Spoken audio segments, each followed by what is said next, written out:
La solitude, pour certains, c'est au quotidien, mais elle est ressentie avec d'autant plus d'acuité à Noël, fête familiale par excellence. Alors chaque année, de nombreuses associations organisent des réveillons en tentant de panser un peu certaines plaies.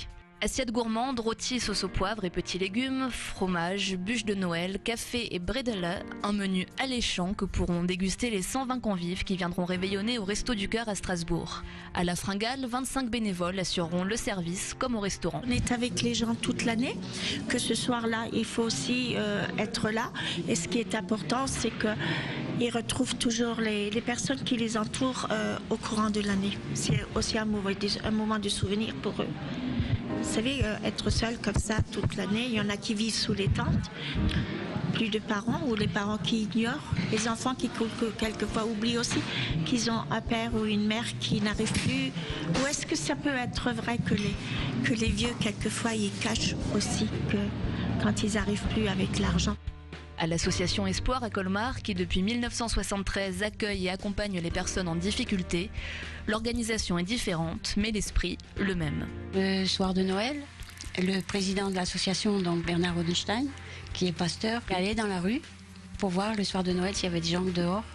Et il les emmenait dans un endroit où des bénévoles avaient préparé un repas, des cadeaux, un sapin et tout ça.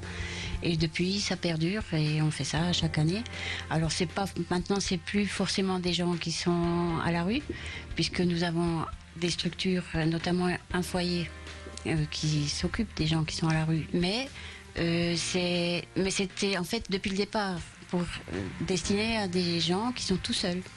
Parce que le soir de Noël, quand on est tout seul, c'est encore pire que les autres jours, quoi. Ils seront demain une cinquantaine à se rassembler dans le restaurant géré par l'association. Le repas est offert par un traiteur colmarien, les bénévoles apportent des cadeaux. Un vrai Noël, comme à la maison, pour oublier un peu le temps d'une soirée, son quotidien. Je crois que le message premier de Noël, s'il y en a un, c'est quand même l'amour. Parce que si c'est pas ce soir-là que les gens peuvent en recevoir, c'est difficile, ou en tout cas on peut en donner, et puis essayer de faire en sorte que les gens soient bien, sinon heureux, du moins bien, quoi. Et qu'ils se sentent pas tout seuls et abandonnés.